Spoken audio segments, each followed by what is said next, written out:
In a recent roadmap update, Microsoft has confirmed that Windows 10 will reach end of support on October 14th, 2025, and has called upon users to start making the transition to Windows 11.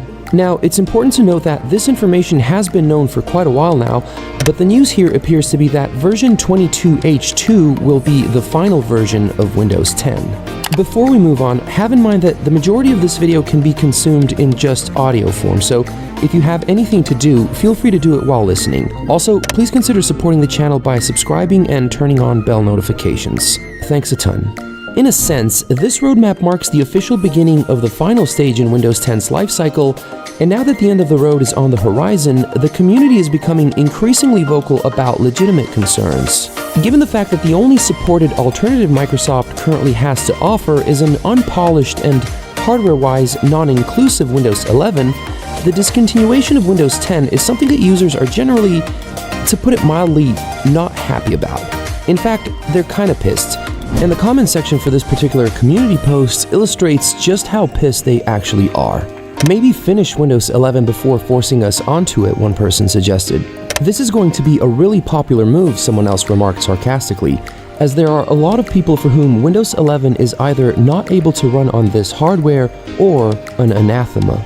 It seems a bit too soon to stop Windows 10 feature updates, another person commented, considering that it still has time left and Windows 11 still needs polishing.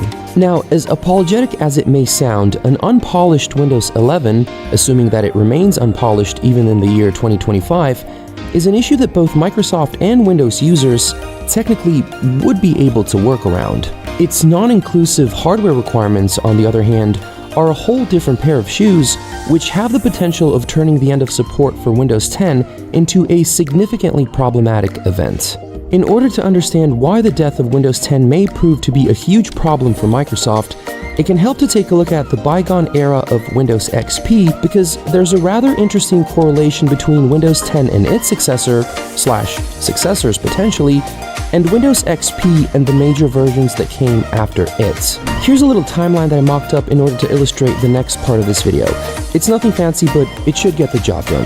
The first point represents the launch of Windows XP, which took place in October 2001, and then we have January 2007 marking the release of Windows Vista. After that, we have 2 points marking the months and years that Windows 7 and 8 were released respectively, with the final point representing April 2014, which was the month and year that extended support for Windows XP had come to an end. Now, Windows XP was an extremely popular and well-received operating system with significant sales figures for its time. Since it existed in a much more innocent time for desktop operating systems, when user activity tracking was pretty much non-existent in comparison to the standards of modern day, it's difficult to estimate the exact number of devices it ran on. However, we do know that more than 400 million copies of Windows XP were sold globally in the first 5 years of availability, while the total number of shipped licenses is estimated to have exceeded 500 million. So it's reasonable to say that it had a pretty dominant market share by the time Windows Vista was released.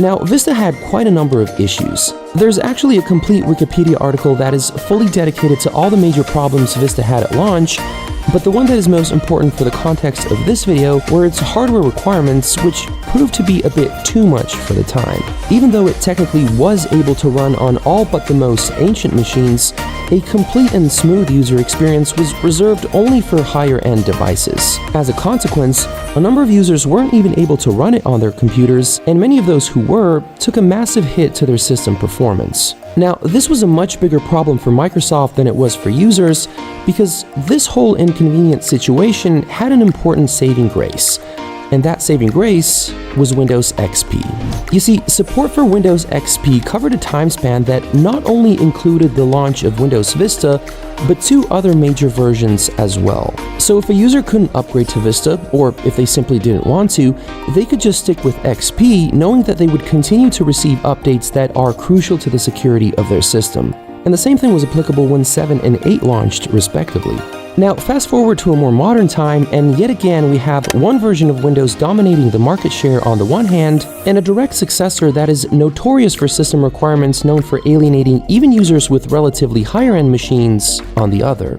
But if we take a look at this timeline, we can see that support for Windows 10 is expected to cover a time span that, given the current state of affairs, includes the release of just one new major version as opposed to the 3 that were released during support for Windows XP. Now, the current state of affairs may change, and that's what this little question mark accounts for. According to several reports that cite insider information, the next major version of Windows, codenamed Next Valley, is scheduled for release in 2024. Whether that new version gets released under the name Windows 12 or something entirely different is less important. What's much more important is the educated assumption that said version will be powered by AI, which will require dedicated hardware acceleration that will likely not come cheap.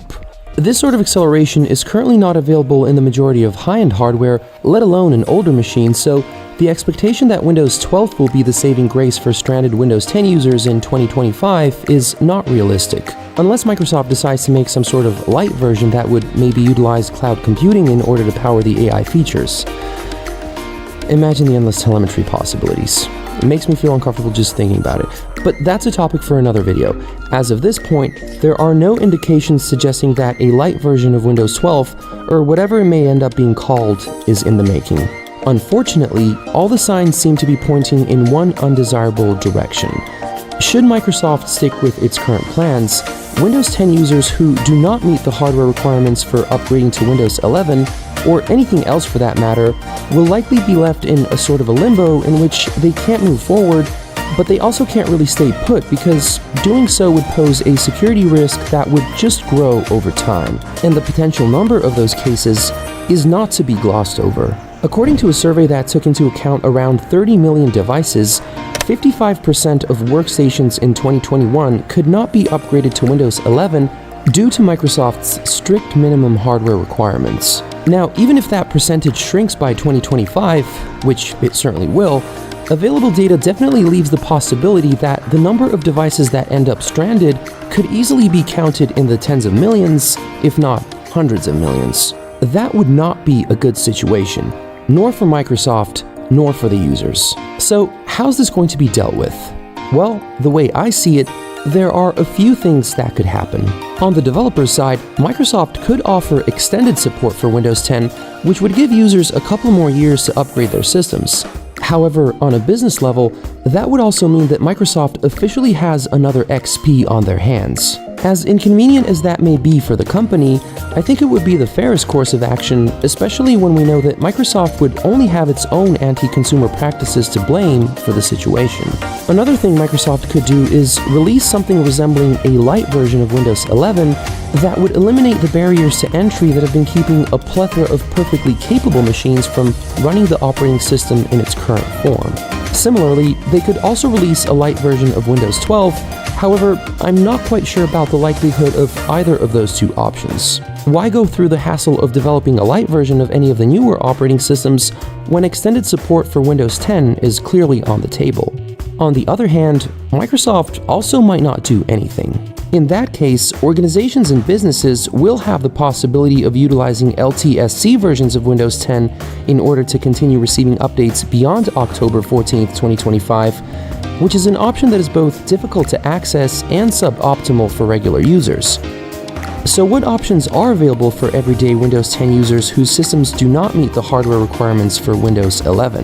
Well, one option to consider for those who prefer to stay within the Microsoft ecosystem in a secure way is to plan for a future investment in a Windows 11 compatible laptop or desktop PC. But if that turns out to be something that does not fit into their financial plans, or if they simply develop a dose of discontent towards Microsoft, a number of Windows 10 users might even decide that it's time to explore alternative operating systems from different brands. The most unfortunate thing in this whole situation is that a number of non-technical users, unaware of any changes in their operating system's lifecycle, will almost certainly continue using their PCs with an unsupported and vulnerable Windows 10. Now, some may label those cases as collateral damage, but considering the vast number of devices currently running Windows 10, the potential impact of this so-called collateral damage could turn out to be unacceptably significant. Let me know what you think in the comments. Do you agree that the end of support for Windows 10 in 2025 may be problematic, Or am I just reading too much into it? I know you guys usually have pretty strong opinions when it comes to topics like these, so it'll be interesting to read what you have in mind this time around.